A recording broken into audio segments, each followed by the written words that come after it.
Ja, welkom aan die van julle wat weer ingeskakel het. Ek moet sê, ek dink ek na hierdie deel van vanaand se Bybelstudies sien ek besonder uit. Ek het regtig 'n juweel herontdek en ek is opgewonde daaroor om hierdie juweel met julle te deel. En met juweel bedoel ek hierdie boekie wat geskryf is deur professor D.C.S. van der Merwe. Ek het die voorreg gehad om hom nog te ken en ek dink hierdie werk is ook gebaseer op jare se werk en is regtig 'n substansiële werk. Julle sal ook 'n aanvoeling kry vir hoe diep op hierdie saak van man en vrou en veral van seksualiteit in die huwelik, hoe diep op hierdie saak ingegaan word, hoe daaroor gedink is. So ek hoop dat julle op die ou einde dit net so goed vind soos wat ek dit vind. Ek wil vir ons begin met 'n gebed. Ek wil net seker maak, ek het die opname aangesit. Kom ons bid saam. Ons Vader wat in die hemel is, ons is baie dankbaar dat U ons geroep het om in huwelike te staan. Ons weet dis 'n groot verantwoordelikheid om in die huwelik te leef. En ons bid dat U aan ons die gehoorsaamheid sal gee en die leiding van die Heilige Gees om te luister na U woord en te buig voor U woord. Gee dat ons met ander ook sal deel wat ons hier leer. En mag hierdie groep ook gebruik word in die koninkryk in hierdie wêreld om die waarheid oor wat U wil is vir ons verhoudings en ook vir ons seksuele lewe binne die huwelik met mekaar te deel. Ons vra dit van U in die naam van die Seun, ons Here Jesus Christus. Nou goed, ek gaan redelik op hierdie boekie, aan die hand van hierdie boekie bly werk. En ek het hierdie boekie ook vroeër die week vir julle gestuur. So jy het hom reeds op jou telefoon of op jou rekenaar. As jy hom nie het nie, ek wil net gou vir jou wys, kan jy hom gaan aflaai ook op ons kerke. Dit is natuurlik professor van der Merwe was 'n professor ook in ons kerke.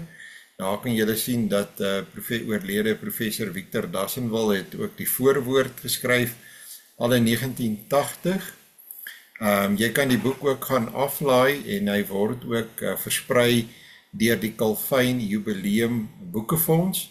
Nou as jy CJBF intik op jou rekenaar, dan gaan hy jou na die skakel toe vat van die nasionale synode dis eintlik maar deel van die werk van ons as gereformeerde kerke. Daar's 'n klomp vernietboeke, daar is ook die belydenisskrifte in Engels en in Afrikaans, die psalmboeke is daar is baie bruikbare materiaal. Nou, ek weet nie of ons die eerste gedeelte, die eerste 12 bladsye vanaand gaan kry van hierdie boek nie. Maar ek moet vir julle sê, ek het hierdie boek weer gelees en dit was net vir my fenomenaal. Dit gaan eintlik oor die beginsels agter wat lê agter die huwelik, wat lê agter die seksuele verhouding tussen 'n man en 'n vrou en hoe werk dit. So ons gaan dadelik wegspring. Dis nie 'n baie lang boekie nie, maar in die weke wat kom, hoop ek dan om hierdie boekie saam met julle te behandel. En ja, ek hoop regtig dat julle dieselfde waarde uit hierdie boekie put as wat ek daaruit put. Die punt wat professor van der Merwe maak aan die begin is dat in enige ding wat jy aanpak in die lewe, is jou beginpunt verskriklik belangrik. En as ons praat van die Bybel, die woord van God, dan begin die Bybel in Genesis hoofstuk 1, dood eenvoudig met God wat die skepper is, en dat God is die begin van sy skepping, en hy reël ook alles in sy skepping, nee. So die eerste woorde van die Bybel, en ek gebruik nou hier my 2020 vertaling, in die begin het God die hemel en die aarde geskep. En ek dink dis waar ons moet begin. As jy met mense praat oor 'n huwelik, dan moet jy by God begin, en dis hoekom dit so moeilik is, wanneer daardie mense nie gelowiges is nie. Die mens is oor die algemeen geneig om selfsugtig te wees. As 'n selfsugtige en 'n selfgesentreerde man en 'n vrou rusie maak, dan is hulle uitgangspunt nie meer God nie, maar hulle neem hulle self as die uitgangspunt. En hulle maak ook voorveronderstellings, hulle dink hulle weet wat dink die ander een, hulle dink hulle weet wat sê die ander ene, terwyl hulle nie regtig eers vrae gevra het en seker gemaak het nie. En as mense in 'n huwelik so op hulle self ingestel geraak het, dat God of glad nie in hulle lewe is nie, en dat hulle nie saam op God gefokus is nie, dan beland 'n mens gou, hy praat hier van 'n kleigat waarin jy beland, as jy baie gou in die moeilikheid. Ons moet weet hoe God die man en die vrou sien. In hierdie studie wil ons nie net in dieselfde kleigat vasval nie, en daarom moet ons baie duidelik en helder ons beginpunt, as ook ons bewuste en selfs halfbewuste veronderstelling stel. Wesentlik het ons in die saak van man en vrou vandag met 'n wêreldwye rusie tussen 'n sondige, selfsugtige man en net so 'n sondige, selfgesentreerde vrou te doen. En dit het ook 'n invloed op ons. Ons moet nie dink dat ons dit ontvlug nie. As dit alles wat jy rondom jou sien, hierdie model van selfsugtige en selfgesentreerde mense, hoe weet jy wat jy moet wees? En ek gebruik hier baie treffende beeld, dink ek, van as jy nog nooit 'n vliegtuig gesien het nie, en jy kom op 'n wrak van 'n vliegtuig af, gaan jy weet wat dit is? Gaan jy jou kan voorstel en indink wat dit is, dat jy dit kan probeer herstel en regmaak dat hy weer kan vlieg? En dis die probleem wat ons het met die huwelik vandag, is dat mense het nie meer sekerheid oor wie die mens is, wat die mens in die huwelik moet wees nie, en hulle sien net, hulle kry hier die wrakstukke, en omdat hulle nie die Bybel lees, en die beginsels wat God vir ons in die Bybel gee, as die vertrekpunt neem van dit is wie ons moet wees nie, gaan hulle huwelike nie uitwerk nie. Hulle het nie eens 'n idee waarom te begin nie. So, menslike seksuele verhoudinge is vandag net so as 'n vliegtuigwrak in 'n oerwoud. As ons nie by die beplanner en die fabrikant begin nie, sal ons ook nêrens kom nie. Die boekie, as ek reg onthou, het ook in Hollands verskyn, so hier en daar is daar dalk nog so Hollandse uitdrukking. So gaan terug na God toe, gaan terug na wat hy sê, hy is die skepper, hy is die fabrikant, hy het die mens gemaak, hy weet hoe hy die mens gemaak het, en hy weet ook dat hy die mens as 'n seksuele wese gemaak het, en begin daar. Diegene wat nie aan God glo nie en net by God wil stilstaan, hoef hier nie verder te lees nie. As jy, hy sê, ek dink hy is eerlik, as jy nie in God glo nie, moenie jou tyd mors nie, want jy gaan nie die Bybel lees nie, jy gaan nie gaan kyk wat God se wil vir die mens is nie, maar as jy wil verander, as jy besef, dat dit wat jou huwelik en dit wat jou lewe nou is duidelik op die verkeerde spoor, en dit werk nie uit nie, en dit gaan nie met jou goed nie, en jy soek vir iets anders, en jy wil jou bekeer, luister verder, lees hierdie boek, gaan lees die Bybel. Ons kan, en nou moet ons dadelik sê, wat is ons vertrekpunt? Kan ons God ken? Ja, ons kan God ken soveel as wat nodig is vir ons saligheid, en ons weet dat God maak hom aan ons bekend. God wil hê, ons moet hom ken, ons moet in 'n verhouding met hom staan. En Nou is dit baie basiese katekisasie hierdie wat ek vir jou gee. Dat God maak hom bekend in sy in helderheid, voldoende helder, sodat ons hom kan ken in sy woord. Calvin het beklemtoon dat God volkome soewerein is, met ander woorde vrymagtig is. Hy is die gans andere. Maar hy doen ook die moeite om hom aan homself en ons te openbaar. Ja, ek moet dus daardie moeite doen, en jy kan gaan kyk na artikel 2 van die Nederlandse geloofsbelijdenis, wat sê dat God hom openbaar in die skepping, onderhouding en regering van die ganse wêreld, met ander woorde in die algemene openbaring, maar dat hy hom in die besonder in sy woord openbaar. Met ander woorde, jy kan na die skepping, onderhouding en regering van alles kyk, en dan sien jy 'n dowwe beeld van God, maar as jy die lense van God se woord op jou swakziende oë sit, en jy kyk dan na die skepping en onderhouding en regering van die hele wêreld, dan sien jy God. En dan kan jy God ook daar vind en daar leer ken, maar nie sonder die woord nie. Die middele waardeur God geken word, ons ken hom deur 2 middele, ten eerste deur die skepping, onderhouding en regering van die hele wêreld, aangesien dit voor ons oë soos 'n mooi boek, waarin alle skepsele groot en klein die letters is, wat ons die onsigbare dinge van God duidelik laat sien, naamlik sy ewige krag en goddelikheid, soos die apostel Paulus sê in Romeine 1 vers 20, dinge wat almal genoegsaam is om die mens te oortuig en hulle alle verontskuldiging te ontneem. Aan die een kant, jy kan dit ook kry in Psalm 19, 'n mens moet dus 'n baie duidelike beeld hê van God. Daar begin die sukses van jou huwelik. Hoe duideliker jou beeld van God is, hoe duideliker is jou beeld van jouself.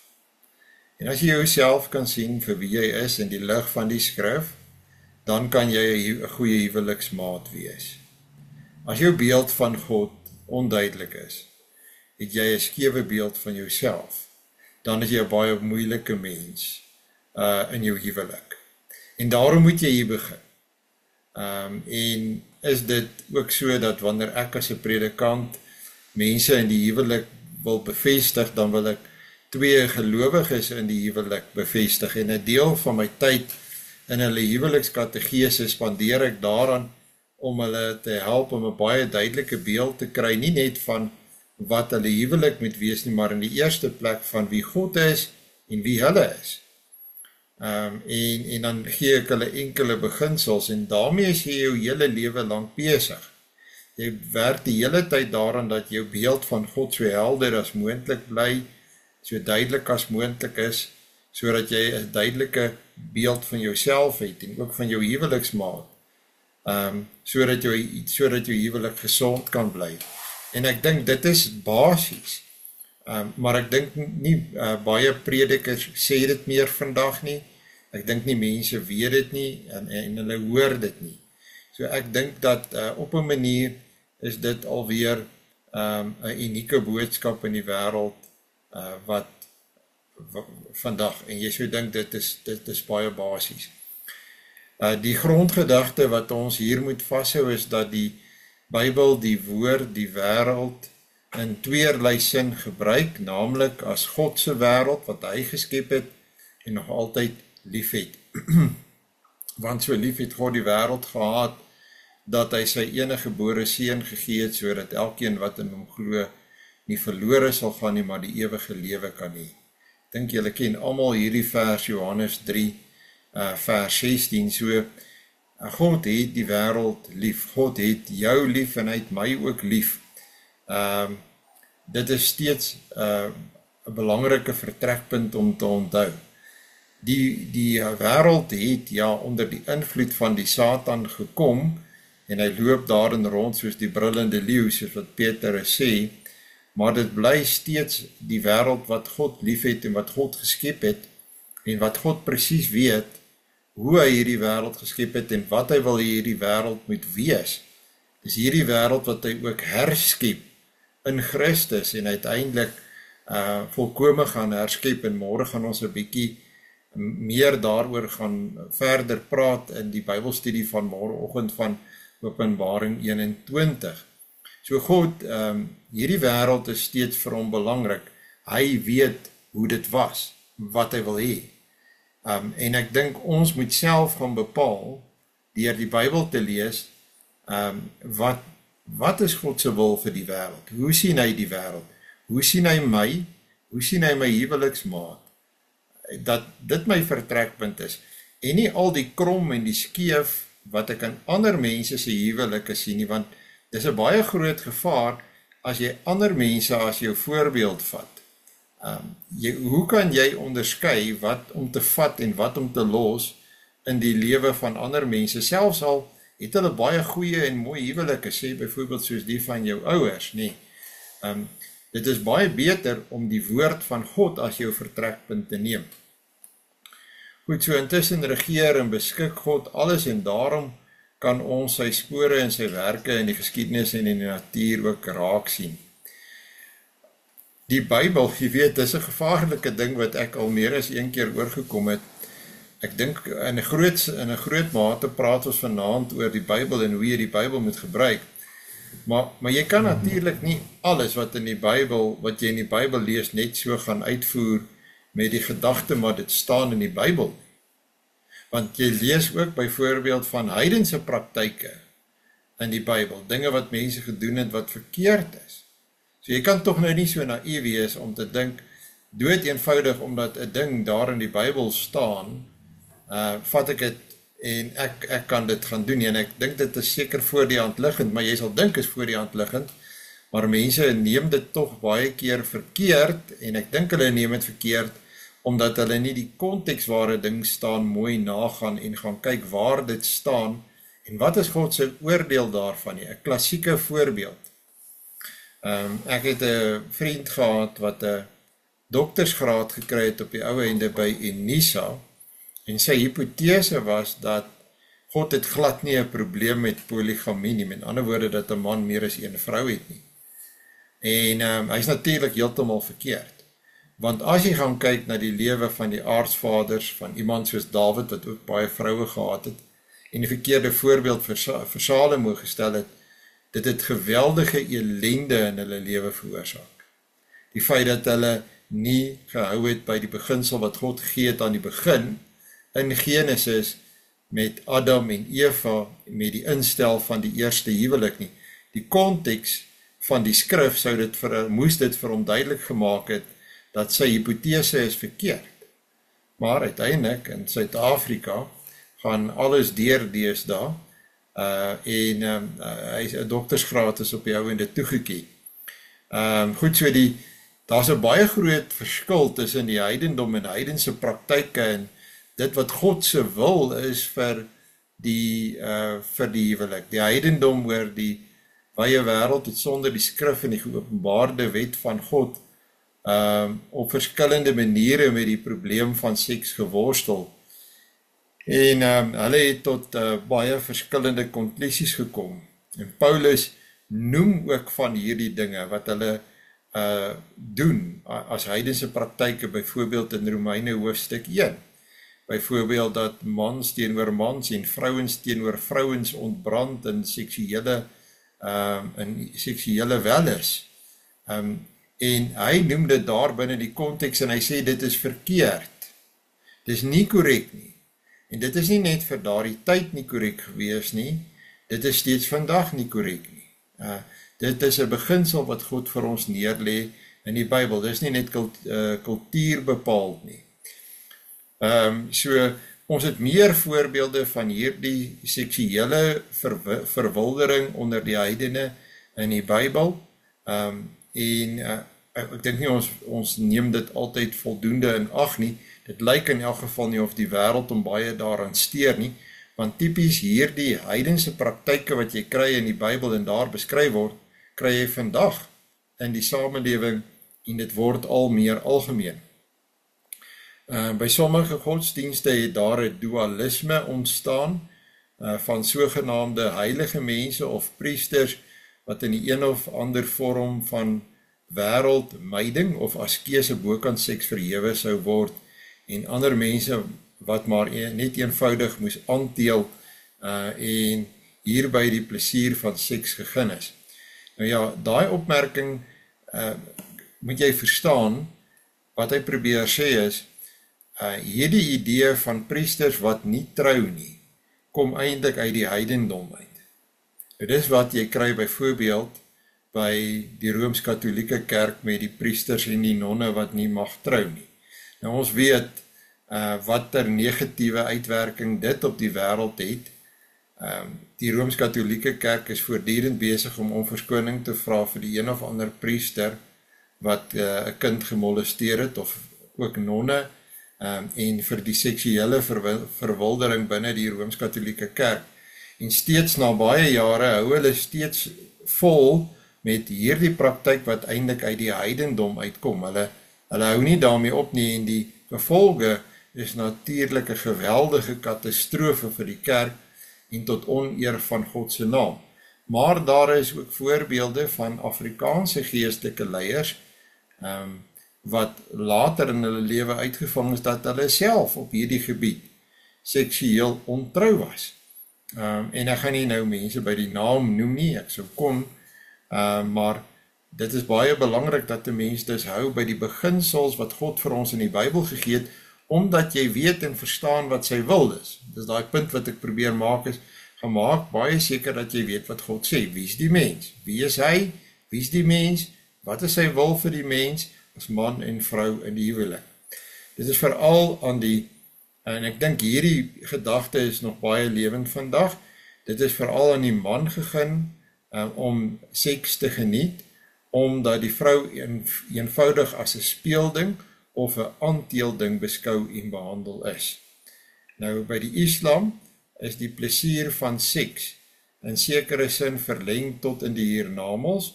Hulle glo dit is juis wat 'n man doen hierna, hulle behandel die vrouens dan ook reeds nou op aarde so. Baie mense het ook hierdie beskouing. Nou is die vraag, is dit reg of verkeerd, dat dit is net iets wat vir die man aangenaam moet wees en nie ook vir die vroue nie, en waar kom dit vandaan? Nou hierdie gedagte, by die Grieke was die filosofe eenkant bokant die volk en seks verhewe. Iemand soos Plato het gedink dit is iets laag. Vir die volk was die veelvoudige en anonieme orgie die toppunt van sogenaamde werklike lewe. Daardie groot etes en bankette wat ek net nou van gepraat het ook gepaard gegaan met seksuele orgies, met enige iemand en almal net soos jy wil, dit is wat daar gebeur het. En dit was mense se persepsie van waar seks ook tot uiting moet kom. En ek dink jy sien dit ook in die byvoorbeeld in die wêreld waarin ons vandag lewe, byvoorbeeld in die probleem wat ons mee sit rondom pornografie. Dink in wese is dit wat mense nog steeds mee worstel. Dit gryp onmiddellik die sondige natuur van die mense aandag en mense leef dit op 'n virtuele plein as het ware uit. Seksuele tug was meestal net uitwendig en op die voorplanting van koningshuise gerig. In ander woorde, mense het ingesien, en as jy dit ook op hierdie manier doen, is dit ook verkeerd dat seks is vir verwekking van kinders, want jy het meer as een leeftyd nodig om 'n taak af te handel.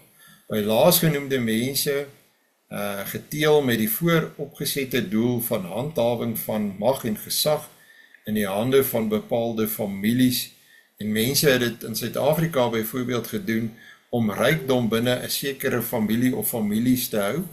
Dit gebeur nog steeds op die Vrystaatse platteland, dat mense op hierdie basis met mekaar trou. Ek sou vir julle daar ook voorbeelde gaan noem wat baie naby aan van ons is, maar ek sal dit liewers nie doen nie. Dit is nie, dit miskien wat God dink van die verhouding tussen 'n man en 'n vrou.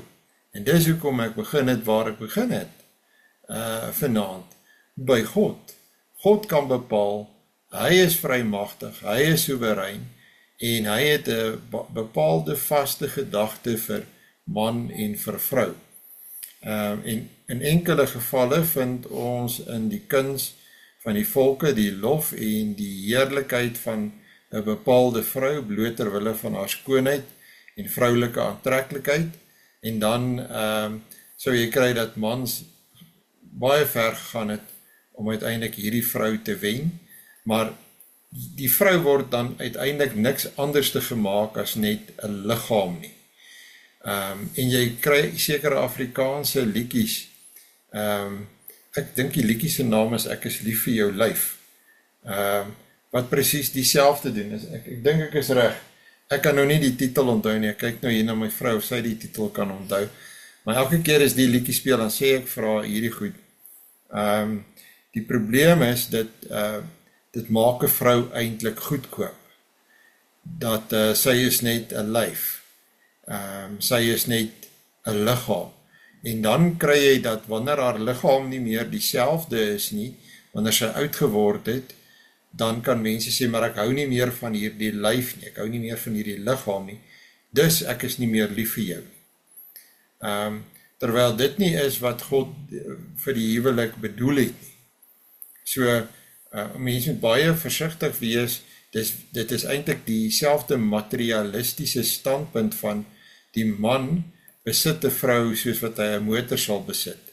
En as hy 'n nuwe motor wil hê, dan gaan koop hy vir hom ene, en wanneer sy nie meer mooi genoeg is nie, is dieselfde materialistiese standpunt, dan raak hy van haar ontslae. Nou dit is nie, weer eens, dis nie die Bybelse vertrekpunt nie. So 'n mens met jouself baie deeglik gaan ondersoek, en daarom sê ek, dit begin by God. Wie hy is, wie die mens is, wie man en vrou is, wat in 'n verhouding met hom staan binne 'n huwelik. Dit moet jou vertrekpunt wees. Dan begin jy kyk na hoe jy redeneer. Hoe word jy beïnvloed deur die samelewing rondom jou? Goed, so die seksuele verhouding is meer as net vir voortplanting. Kyk, die Rooms-Katolieke het byvoorbeeld ook die, en ons sal nou praat oor 'n paar tekste, het ook die standpunt dat mense wat in 'n huwelik is, moet net 'n seksuele verhouding hê met die oog op die verwekking van kinders. En dat 'n seksuele verhouding is dus vir voortplanting, en dit genot is nie ter sprake nie, wel is dit toelaatbaar vir die man, nie noodwendig vir die vrou nie. In beide die verafgoding van seks, in baie vorme en in die veragting daarvan, straal dit deur dat mense dikwels tot die besef gekom het dat die liefde tussen man en vrou, en veral die seksuele begeerte van die man, iets meer inhou as die blote voortplantingsvermoë of die een of ander ekstase van die oomblik in die orgie. Dit is raak gesien dat die individuele mens hier met 'n blinde mag en krag te doen het, wat sy baas is, wat hom onverbiddelik dryf en dring. Dit sien ons veral duidelik in die moderne afgedwaalde Christendom, wat allerhande heidense skakerings bevat. Die Christelike ideaal en beginsel van die lewenslange monogame huwelik is in 'n sekere sin die voorwaarde van hierdie van baie dramas om die tema van die sogenaamde ewige driehoek. Dit leer die praktyk dat 'n derde party altyd in enige huwelik of wettige liefdesverhouding onvermydelik is. Dit is die draagkrag van die meeste westerse liefdesverhale. Goed so, hoe ek dit verstaan, dit is soms 'n bietjie moeilik geskryf, dat as jy gaan kyk na, kom ons sê nou maar Mills en Boon, wat vroue dikwels graag lees, dan is daar 'n derde party, 'n man, 'n jong man, as dit gewoonlik, of so iets, of 'n aantreklike man, wat in die westerse liefdesverhale die vrou van die ruiter op die wit perd is. En mense lees graag hierdie tipe van boeke. Ek dink nie 'n mens moet dit eintlik eers lees nie, want dit programmeer 'n mens in 'n sekere sin om op 'n sekere manier te dink. En dit is inderdaad hoe baie mense ook leef. Ek dink dat as 'n mens die Bybel as jou vertrekpunt het, dan, en hy verwys dit na die teendeel toe natuurlik ook by vroue wat seksueel op hierdie manier optree, wat mooi jong meisies is, wat ouer mans byvoorbeeld verlei, of op wie hulle dan verlief raak, dit lei uiteindelik tot 'n breek in die monogame huwelik, die huwelik tussen 'n man en 'n vrou voor die oë van die Here. So vra jouself maar 'n bietjie af wat se goed jy lees, dink 'n bietjie oor, ek ken nie meer hierdie Afrikaanse sepies nie, maar dit was deurlopend 'n tema in hierdie Afrikaanse sepies ook, dat dit geword het soos die Amerikaanse sepies, wat jy, die mense het verhoudings, jy is naderhand heeltemal die mekaar, want almal was almal se man en vrou gewees op 'n stadium, dit is 'n free for all, dis eintlik een groot orgie, wat daar aan die gang is, en dan val die tannies oor die kat, op pad na die sitkamer toe, om die kos voor die oom op die TV-skynbord neer te sit, want wat sepie ook al begin het, is op die kassie, en dit is die deurlopende tema, en ek het net nou verwys na Afrikaanse musiek, wat op hierdie punt in die afgelope tyd uiters swak geraak het, en ek kan nie dink dat vrouens daarvan kan hou, dat die som totaal van wat besing word is haar lyf nie. Goed, so die eerste driehoek waarvan hy hier praat, en hier is vir my 'n baie mooi ding, wat ek vir julle in die Bybel wil wys, is die man, vrou en God verhouding. Nou daardie verhouding het 'n weerklank in die, of sy vertrekpunt lê in die verhouding binne die triumviraat, binne die ewige vrederaad van God. Met ander woorde, binne die Vader, die Seun en die Heilige Gees. Hierdie gedeeltetjie kan julle nou maar self lees. En professor van der Merwe maak dan ook die punt dat 'n mens moet raak sien dat hierdie liefdevolle verhouding tussen die Vader, die Seun en die Heilige Gees is eintlik die ideaal wat ons raak sien. Want onthou nou wat ek net nou begin. Ek het gesê ons moet altyd by God begin. En ek het onlangs in preke ook daai punt gemaak deur te sê, kom ons begin by God. En die mens, hoor ons, as God die mens skep, dan skep hy die mens na sy beeld. As man en vrou skep hy hulle na sy beeld. En hy sal byvoorbeeld sê, laat ons mense maak. Dan woorde die Vader, die Seun en die Heilige Gees maak mense as man en vrou. So die ons, die meervoud van die ons, word ook gebalanseer in daai vers deur die meervoud van mense, en mense is man en vrou wat beide die beeld van God is. So daardie liefde, daardie eenheidsband tussen Vader, Seun en Heilige Gees, is wat jy uiteindelik ook moet kry in die verhouding van die heilige driehoek tussen God en die man en die vrou. Ons as man en vrou is vir God lief, maar ek is ook lief vir my vrou. En liefde is nie net 'n emosionele opwelling en 'n gevoel nie. Dit is nie iets wat uit my uitkom nie, wat uit my uit ontspring nie. Teologies, as ek kyk na die Bybel, waar God alles begin het met die verhouding man en vrou, dan sê ek, dit begin by God. En daarom het liefde vir my 'n bepaalde betekenis. Daai betekenis van liefde is nie iets in my nie. daai betekenis van liefde kry ek in die woord van God. So, en dit is 'n aspek wat 'n bietjie in die teologie agterweë geraak het. Hy verwys ook spesifiek dat hy dit op die ou einde net gevind het by die teoloog met die naam van Karl Barth, wat waarskynlik die grootste teoloog was van die vorige eeu. Baie mense dink hy was die grootste teoloog van die vorige eeu. So, hier wil ek dit gou vir julle lees. By baie volke is die enigste wettige seksuele verkeer tussen 'n man en vrou die wat op die verwekking van 'n kind gerig is. En die probleem ook daarmee, en ek het net nou daarna ook verwys, is dan veronderstel jy kan net 'n wettige huwelik hê, 'n godgewilde huwelik, as dit 'n verhouding is tussen 'n man en 'n vrou waar daar 'n kind gebore word. En as daar nie 'n kind gebore word nie, dan is dit nie 'n wettige huwelik nie. En daarom het mense ook later, of vroeër, die idee gehad, dan kan jy die huwelik opbreek. Want die vrou kan nie vir jou 'n kind gee nie. Baie keer was dit nie eens noodwendig die vrou nie. Maar dit word nooit in die Bybel gesê nie.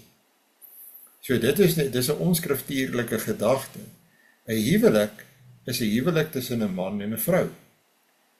Kinders is nie 'n voorwaarde vir dat dit 'n huwelik moet wees nie. Wees vrugbaar en vermeerder en vul die aarde, onderwerp dit. Baie goeie Christene dink dat dit is verkeerd dat 'n mens 'n seksuele verhouding het. Dit is eintlik 'n Victoriaanse gedagte. Dis beslis nie uit die woord van die Here op grond van die Bybel dat ons kan sê dat 'n mens mag nie 'n seksuele verhouding hê binne 'n huwelik nie. Goed, so die mens en sy vrou word hier in vers 26 van Genesis aangestel as die koning en die koningin van God se skepping. Laat ons mense maak na ons beeld en na ons gelykenis en laat hulle heers. Tog mag ons nie verwaarloos wat so dikwels in vers 27 geopenbaar word nie. En God het die mens geskape na sy beeld, na die beeld van God het hy hom geskape, man en vrou het hy hulle geskape. Dit sluit aan by die eerste openbaring van die drie-eenheid in die ons en in die mense, die meervoud in vers 26. So jy kan hier gaan kyk na artikel 9 van die Nederlandse geloofsbelijdenis. Die eerste element van die beeld van God, naamlik die heerskappy oor die ander skepsels, het deur die eeue heen volle erkenning in die kerkse teologie gevind. Die tweede, naamlik manlikheid en vroulikheid, is om die een of ander rede skromelik verwaarloos, met ander woorde skandelik verwaarloos en meestal totaal misgelees. Die enigste teoloog by wie ek iets spesifieks daaroor kon vind is Karl Barth. Hy beperk hom egter net tot die verhouding van die ek en die jy. Ons insiens moet hier in die eerste plek raak gesien en vasgehou word dat die liefde van man en vrou vir mekaar gesamentlik en afsonderlik in hulle liefde tot God veranker is en veranker moet bly. Die eerste goddelike en heilige driehoek wat ons reeds behandel het.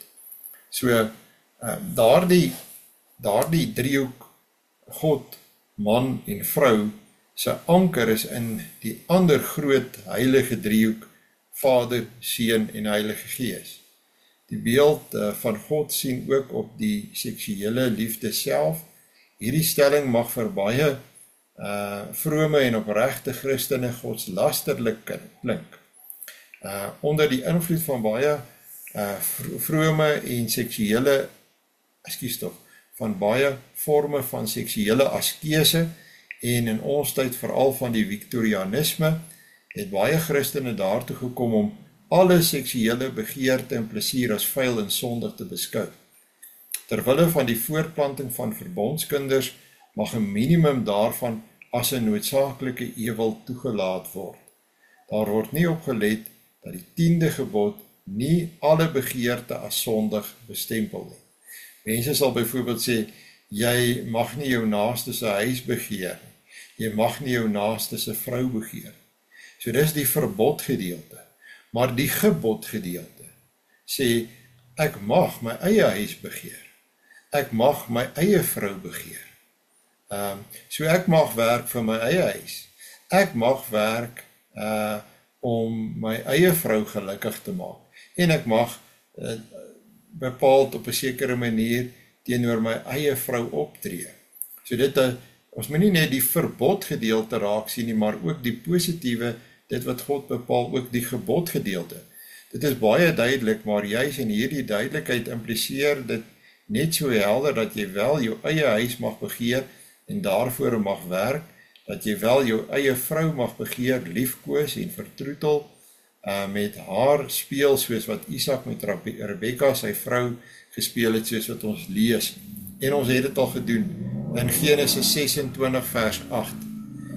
Die sogenaamd harde en onbarmhartige Moses bepaal, sogenaamd, mense sê ons dat die wet van Moses is hard, bepaal dat 'n wittebroodsttyd van 'n volle jaar vir 'n man toegestaan word. En die bepaling is in Deuteronomium 24 vers 5. As 'n man pas getroud is, hoef hy nie op kommando uit te trek nie, en hulle moet hom in geen enkele opsig iets oplê nie. 1 jaar lank moet hy vry wees vir sy huis en aan sy vrou wat hy geneem het, vreugde verskaf. Dit gaan dus nie net hier oor om kinders te verwek nie, maar ook om die genot van seksuele liefde. Daar is niks meer verkeerd nie. En net so vind ons in Genesis 2, by die voltrekking van die eerste huwelik na die skepping van Eva, geen sprake nog van 'n kind nie. En tog is dit 'n huwelik, soos in Genesis 1 vers 28 nie. Eva is 'n hulp wat by Adam pas, die man sal sy vader en sy moeder verlaat en hulle sal een vlees wees, en hulle was albei naak, die mens en sy vrou, maar hulle het hulle nie geskaam nie. So, dit is klare huwelik, maar daar is nog nie sprake van 'n kind nie. Ek dink daai punt is 'n belangrike punt, wat 'n mens ook maar moet in gedagte hou. Ons is nie almal eners nie, en ons situasie is nie vir ons almal ook eners nie. Goed, so, die skepping van manlikheid en vroulikheid, 'n mens is nie net 'n liggaam met 'n seksuele orgaan nie. Daardie gedeelte kan julle vroeër gaan lees. Ek dink dit is wat die duiwel en die materialisme van die mens vandag in die huwelik wil maak. Dit is nie wat God se beeld van die mens in die huwelik is nie.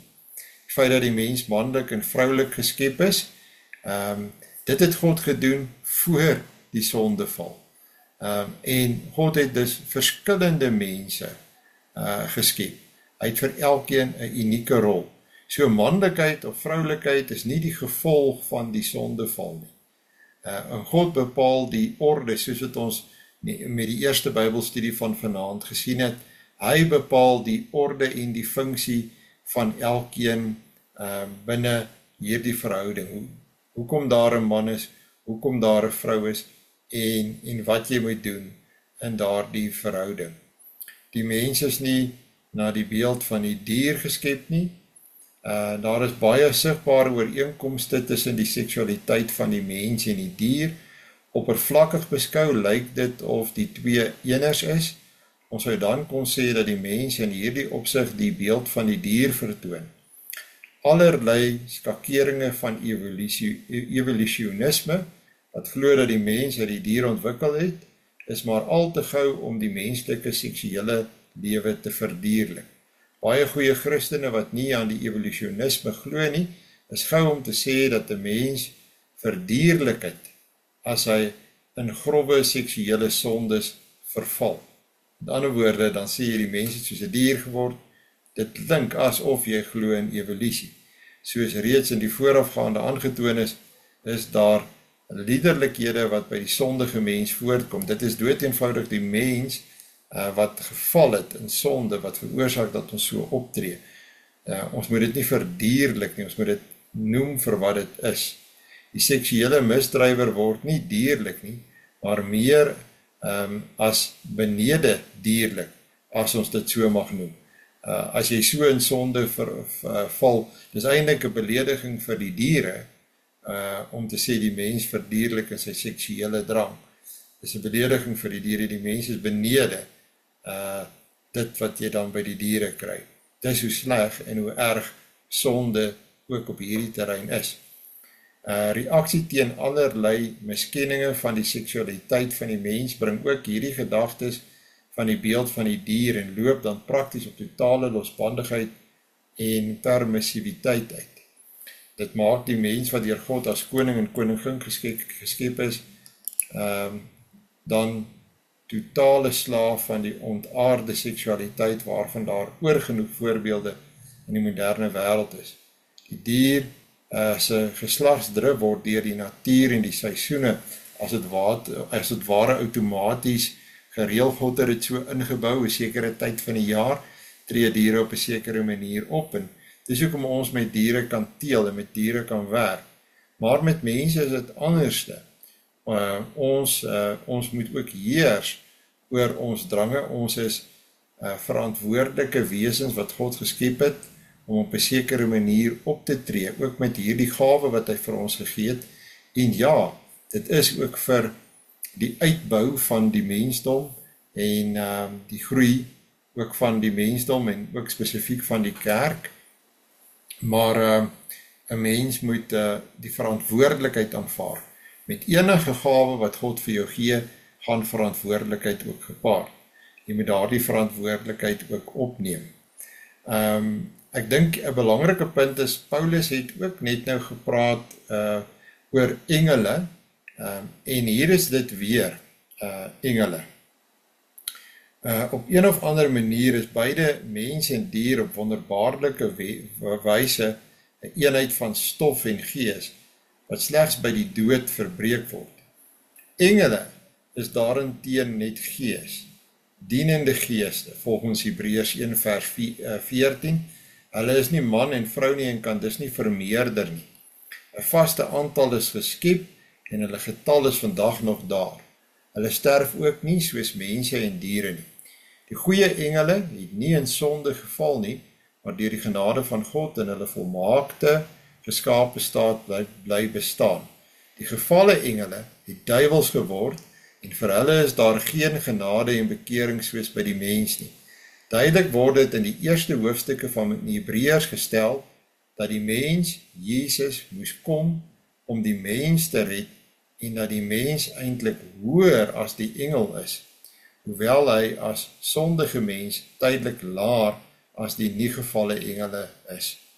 Vanweë hierdie radikale verskille in die skepingsaard van die mens en engel, is dit onmoontlik vir 'n mens om 'n engel te word en is dit ook verbode om dit te probeer word. Dink nou maar aan die uitdrukking, as iemand dood gegaan en dan sê hulle, hy het 'n engel geword.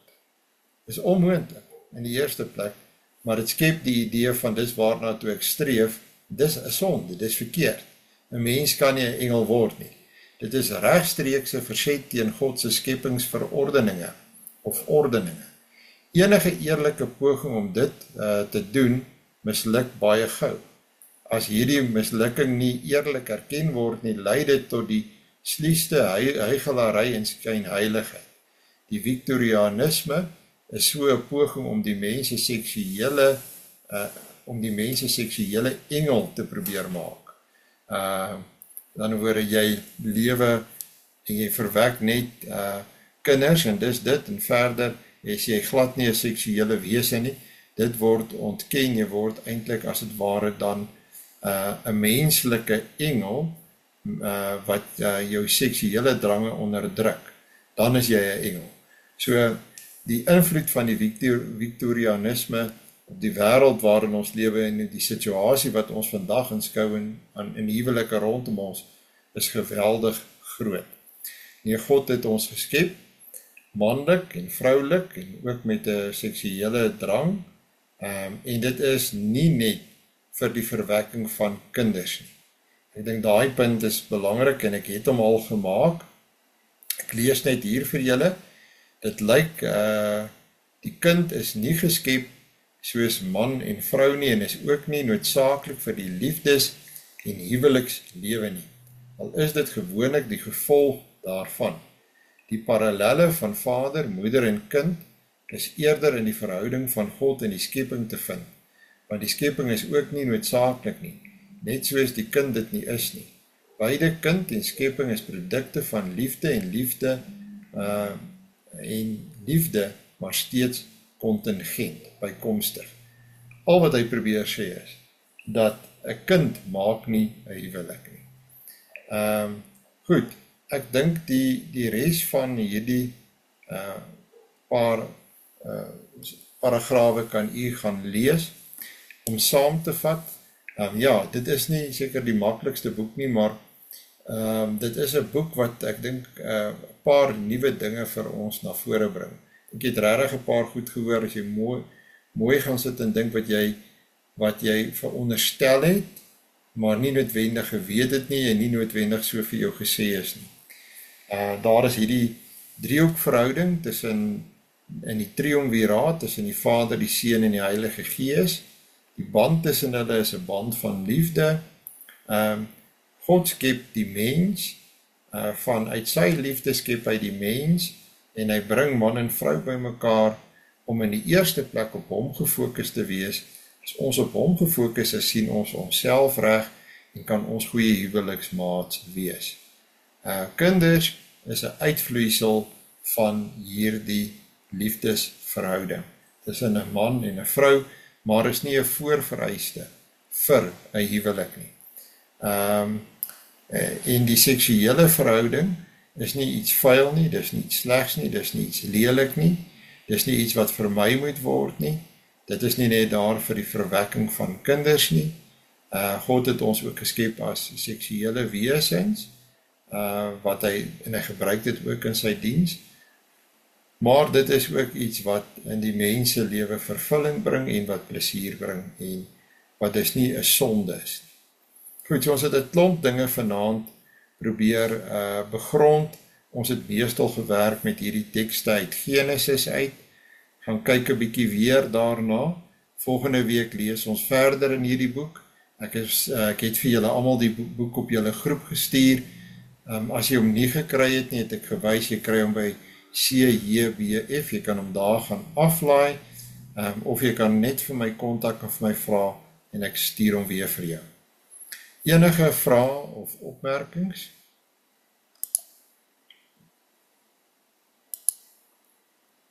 Goed, ek sluit vir ons af met 'n gebed.